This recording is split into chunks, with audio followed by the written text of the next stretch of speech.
จากการฟังน้ำฟังธรรมก็เป็นส่วนหนึ่งที่มอบเป็นปฏิภรณ์กับบรรดาญาติโยมทุกคนช่วงนี้อาจจะเลทเวลาไปหน่อยหนึ่งเนื่องโดยว่าจัดเตรียมสถานที่เพราะฉะนั้นการทำงานส่วนนี้ก็นำมาซึ่งความเป็นผู้รับผิดชอบอย่างสูงญาติโยมทั้งหลายนับตั้งแต่ไปเดินทางวิเศษสันติเดินทางไปพบปะญาติโยมบอกเจริญพรลำพังอาตมาภาพก็อาศัยญาติโยมร่วมด้วยช่วยกันยันวันนี้โยมพี่เชียงใหม่ก็โอนปัจจัยมาร่วมตลอดจนโยมหลายๆคนเนาะโยมจามจุรีก็โอนปัจจัยมาเนาะคนละเล็กคนละน้อยที่เพิ่นบอกเจริญพรบรรดากัลยาณมิตรกัลยาณปุถุชนผู้มีจิตอันเป็นกุศลจนกระทั่งเกือบจะสมบูรณ์บริบูรณ์เนาะก็จะสมบูรณ์บริบูรณ์ในการจัดกิจกรรมเหล่านี้ตะกี้นี่ก็โยมเพิ่นร่วมทำบุญกันมาที่ว่าเทศนาธรรมกันที่1นี่เจ้าภาพมีแล้วเนาะยังพี่น้อง104เขาเนี่ยจะฟังรายการอาตมาภาพ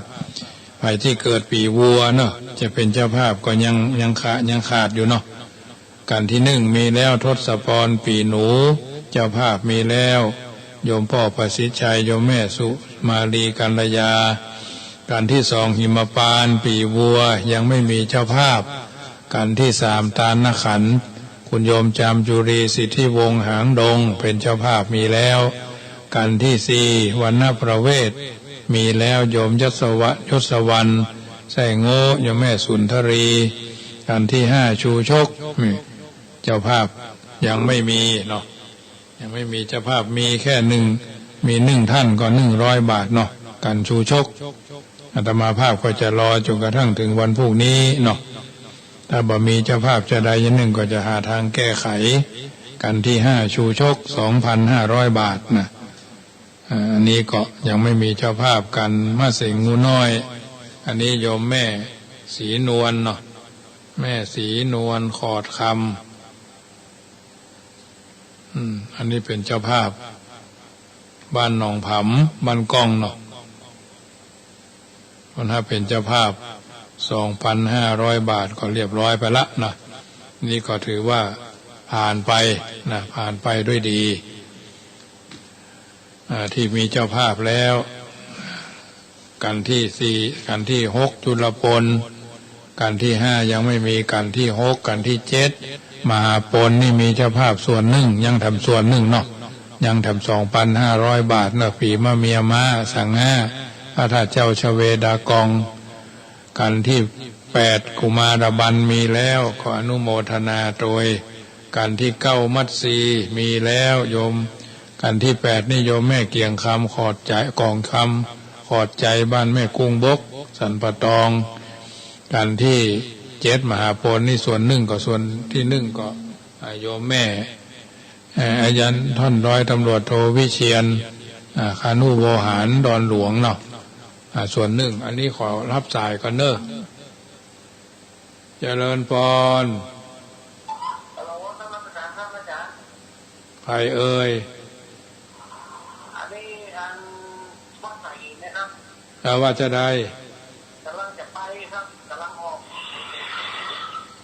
ครับกำลังจัดรายการอยู่เหมือนกันนะ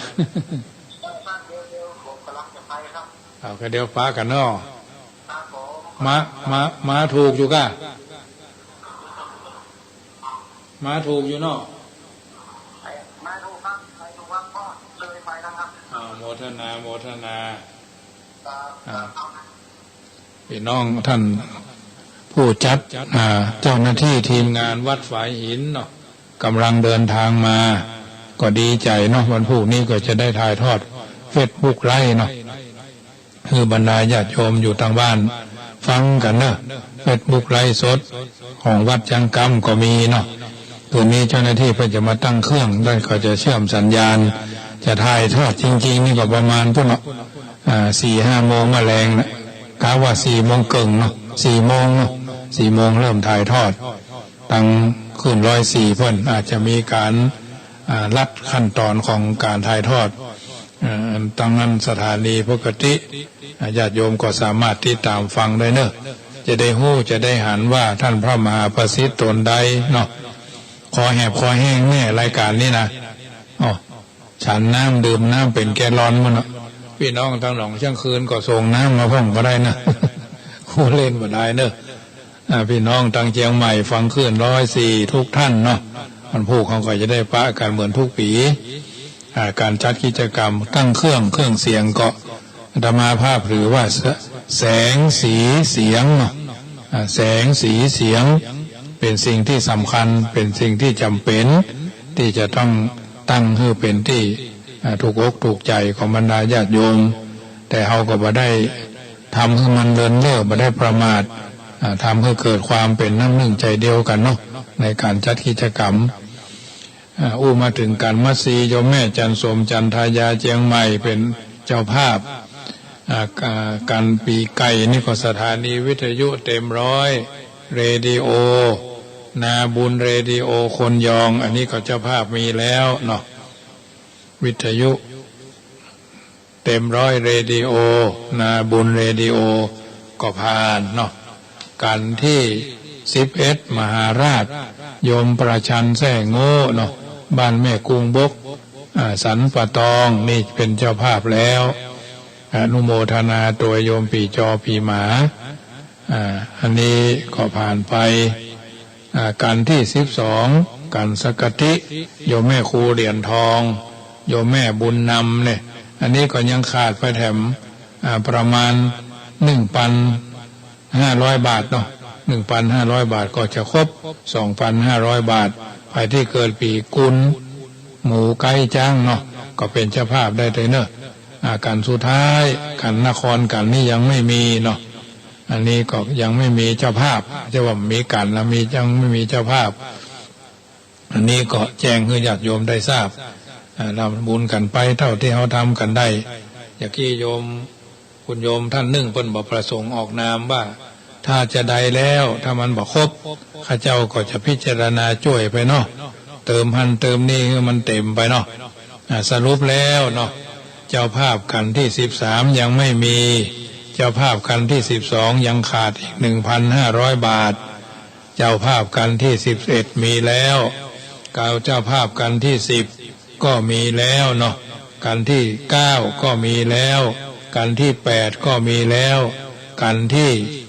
7มหาพลนี่ก็ยังทำ2 ปันเนาะยังทำ2 ปันมหาพลนี่นะท่านที่เกิดปีมะเมียมาเนาะกันที่11 12ก็ยังแห่งปัน5เนาะจะครบ2,500อันนี้ก็ญาติโยมทำบุญได้เนอะ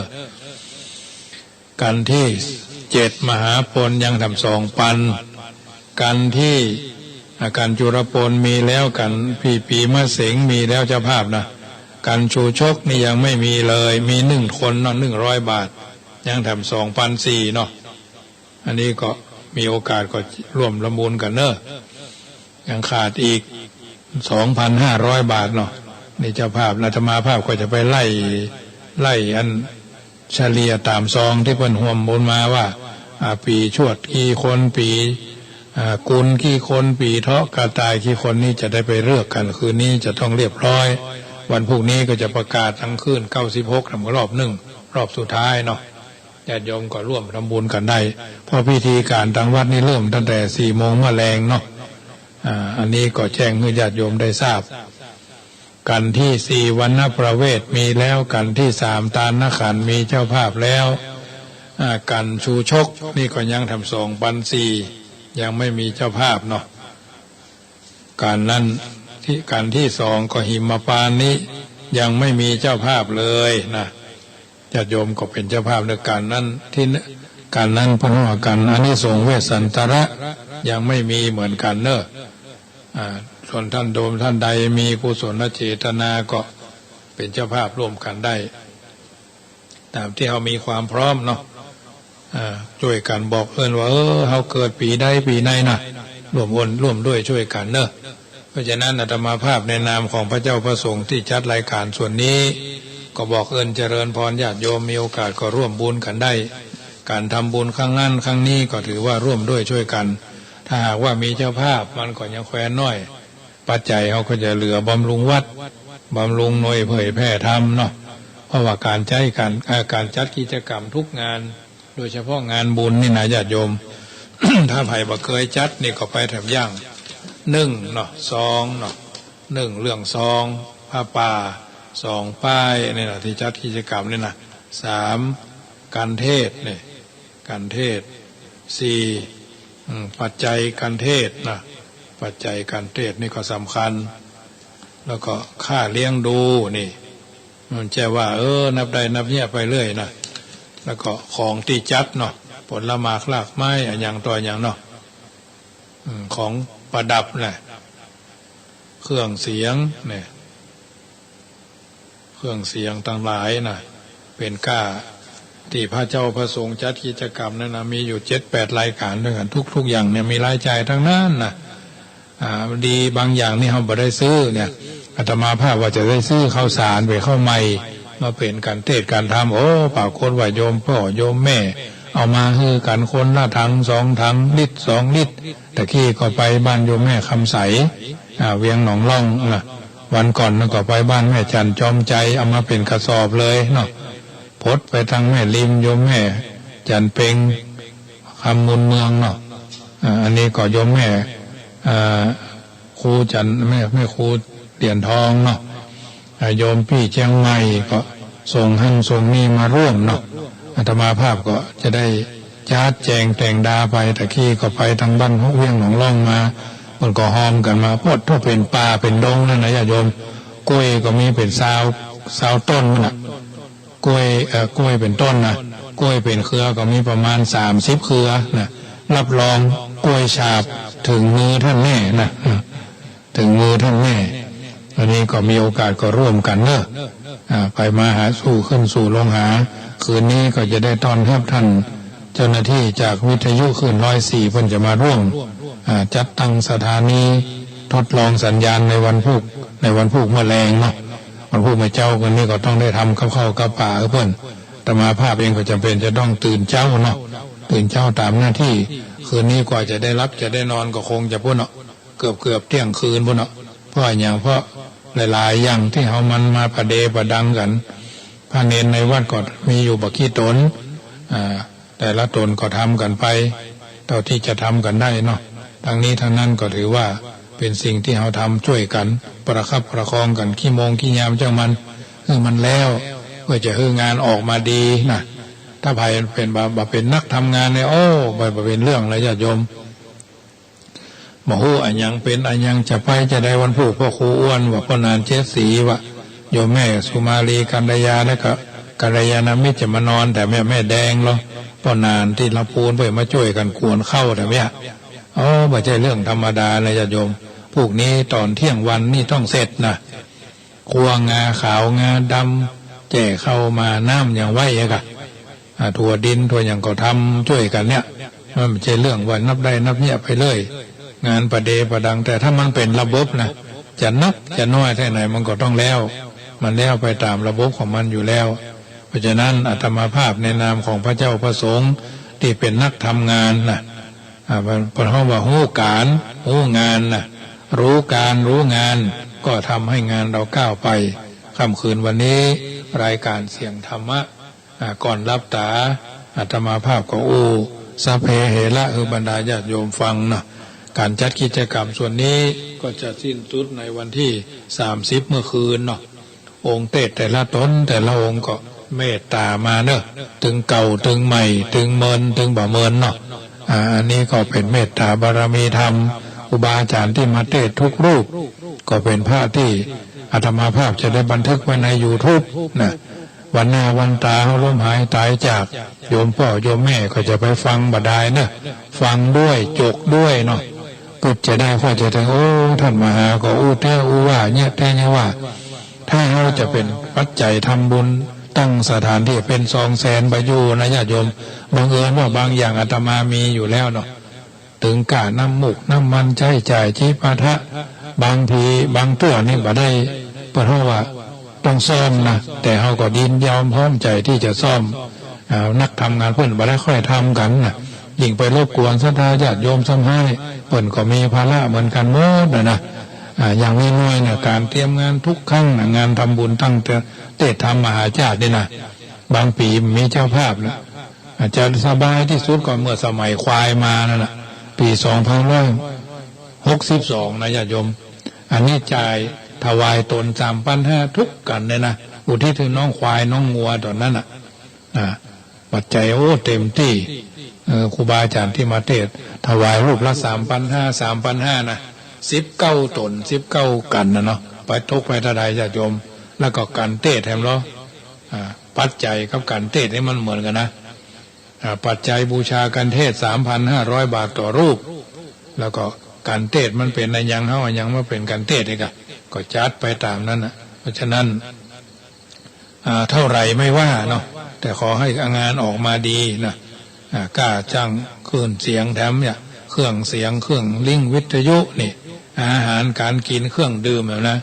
200,000นะเนาะญาติโยมงานนี้ก็เหมือนกันไม่ใช่ว่าทำไปเรื่อยไปเรื่อยอาศัยญาติโยมเป็นปัจจัยเป็นซองมาปัจจัยญาติโยมหอมมา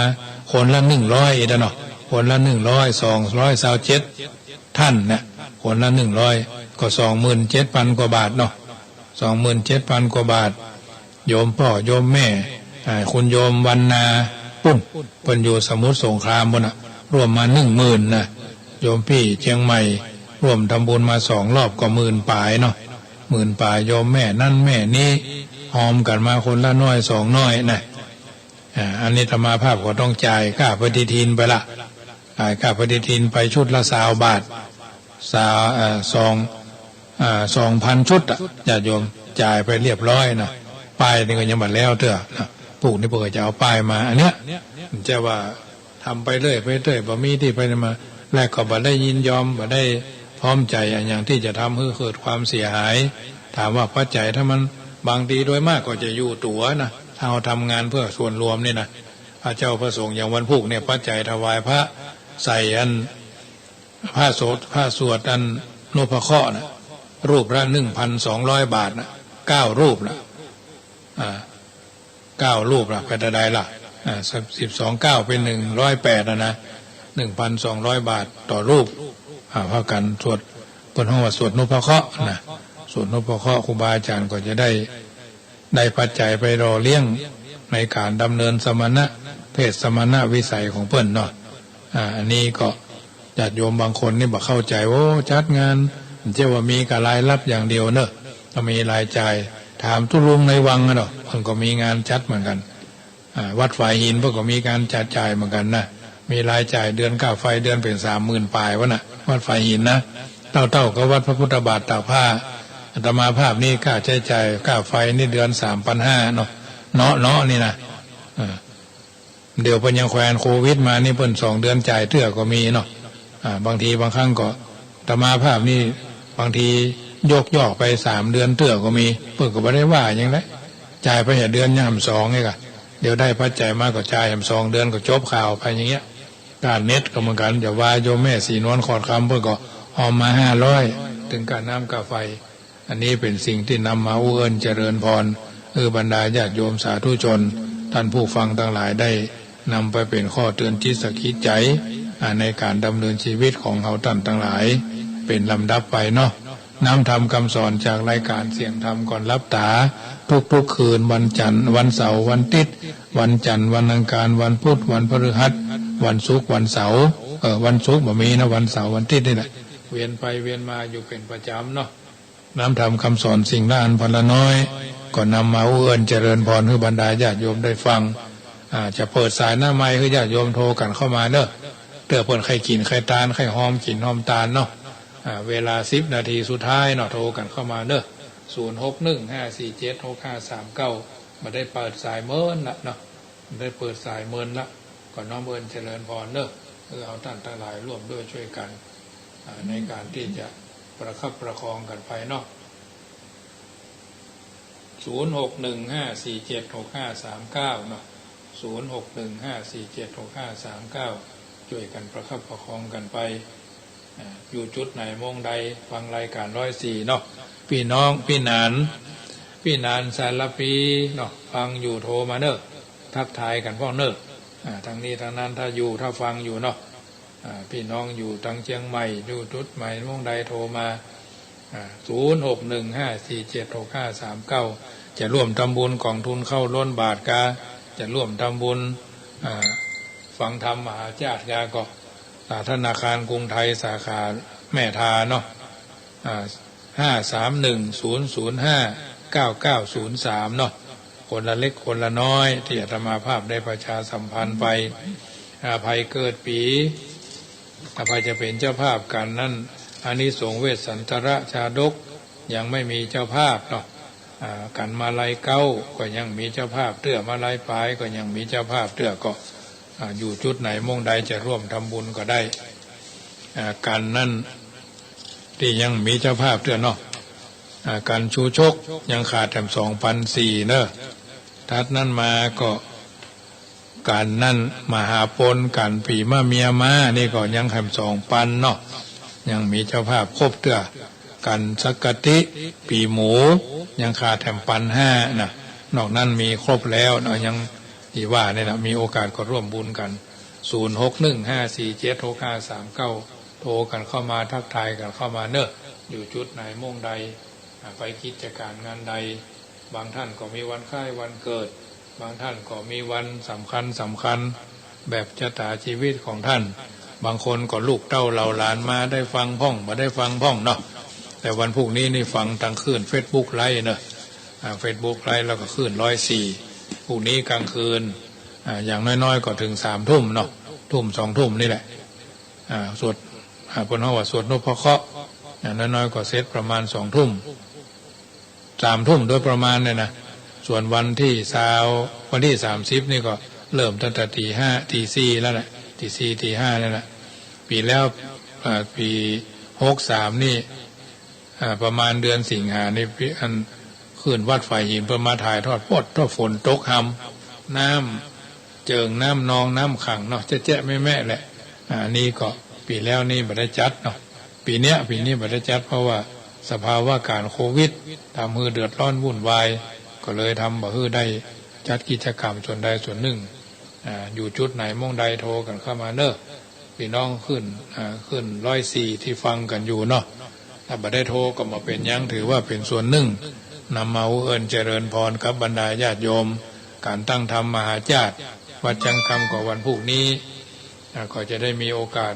สร้างสิ่งละอันพันละน้อยคือเกิดบรรดาญาติโยมร่วมกันบอกต่อเธอเกิดปีนั่นเนาะจวดหนูฉลูวัวคานเสือเทาะกระต่ายมาลงงูใหญ่มาเสงงูเล็กมาเมียมาแม่แปะบอกลิงละกาไก่จอหมากุนหมูนะบางคนเพิ่นบ่ได้ทำบุญอย่างตัวเนาะอันนี้ก็เป็นส่วนหนึ่งร่วมกันมาโยมสุนีกองบุญเนาะร่วมทำบุญองค์ทานร่วมทำบุญกันเทศ13กันวันโยมแม่สุนีกองบุญเนาะร่วมทำบุญบ่ฮู้เอากันใดที่ขาดไปเนาะเอาที่ใส่ที่ขาดไปเนาะ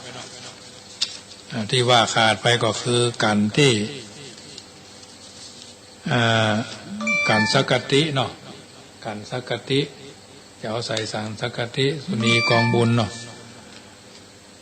สุนีกองบุญอันนี้ 1,500 บาทอนุโมทนาเนอะที่เพิ่นโอนสตางค์มานะได้รับไว้เป็นที่เรียบร้อยแล้วก็ลงทานกันนั้น13กันละ100เนาะ 1,300 บาทแล้วก็ลงทาน200 บาทอนุโมทนาโยมแม่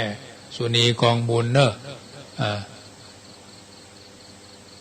อันเพิ่นพี่น้องนากาแฟเนาะ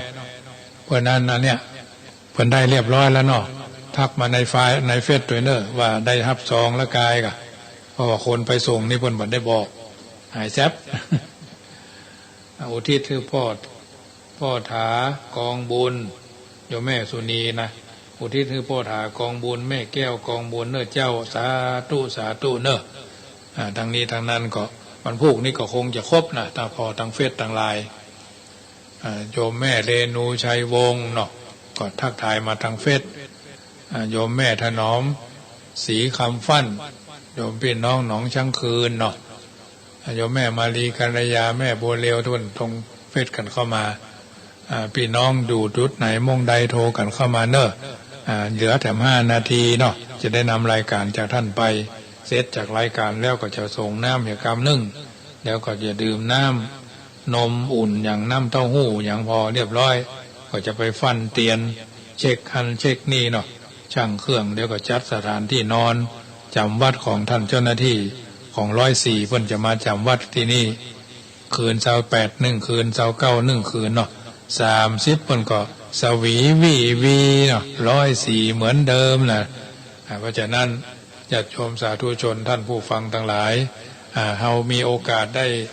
พายแผ่ยายบุญญาติโยมถึงจุดในมงใดก็ถือว่าเป็นส่วนหนึ่งช่วยกันไปประคับประคองกันไปบางท่านเพิ่นฟังเพิ่นบ่ได้โทรเนาะโยมพ่อโยมแม่โยมพี่โยมป้าโยมอาวโยมอาก็ขออนุโมทนาตามนี้เอาละวันนี้ก็คงจะสมสมัยได้เวลาเนาะขอนำรายการจากท่านไปก่อนภาระงานที่ยังค้างยังมีอีกเยอะที่จะต้องปฏิบัติค่ำคืนนี้ขอนำรายการออกจากก่อนเวลาไปหน่อยหนึ่งเต้าตั้งใจฮับพรส่วนหนึ่งเนอะยะถาวาริวหาปูราปาริปุเรนติสาขลังเอวะเมวะอิโตตินังเปตานังอุปกปติอิจิตังปฏิตังตุมหังคิปเมวะสมิจฉตุสัพเพปุเรนตุสังกปาจันโตปนะระโส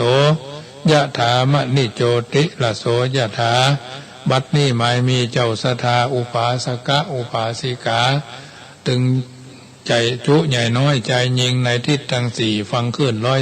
104 FM ความถี่104.50 วัดฝายหิน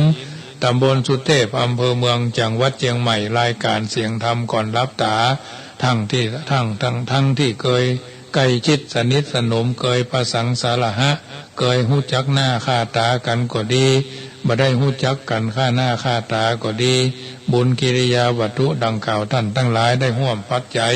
ปูจากันเทศกันเทศนาตามฐานานุฐานะคนละนิดคนละหน่อยคนละ100คนละ50คนละ20 บาทคนละ1,000 2,000 3,000 4,000แล้วแต่ท่านมีใจจะพายแผ่บุญกินบุญทานอาตมาภาพและฮับฮู้ฮับทราบแล้วก็ได้ปันโจกโวยใจปันศีลปันปอนบรรดาญาติโยมที่ตั้งใจฟังทุกวันพรุ่งนี้ก็จะเป็นวันเริ่มพิธีการ4-5 โมงมาแรงแล้วไปชุจอดลอดถึง2 ทุ่ม3 ทุ่มไปใจตลอดจนวันที่30อันเป็นวันเทศนาธรรมตั้งแต่กันทศพรถึงนครกัน13กัน13ผูก1ปันพระคาถาบุญกินบุญทานท่านทั้งหลายบางคนบางท่านเกิดปีชวดหนูฉลูวัวขันเสือเทาะกระต่ายมะโดงงูใหญ่มะเสียงงูเล็กมะเมียม้ามะแม่แปะวอกลิงละกาไก่จอหมาคุณหมูท่านเจ้าเหล่านั้นเขาเจ้าเหล่านั้นได้ออกเสียจากที่ยากได้ภาคเสียจากที่ผานได้สู่ที่สุขสำราญออกจากที่ทุกข์สำราญปันโจกโอยใจขจัดปัดเป่าข้อปีข้อเดือนข้อวันข้อยามเจ้าศรัทธาและเจ้าสมณะศรัทธาที่ฟังรายการนี้อยู่สลีตีคาอายุมั่นยืนยาวรับเป็นสุขตื่นเป็นสุขทุกคนทุกท่านนั่นจุงจักมีจัตตาโลธรรมาวัฏันติอายุวันโนสุขังปะลังขอเจริญปอน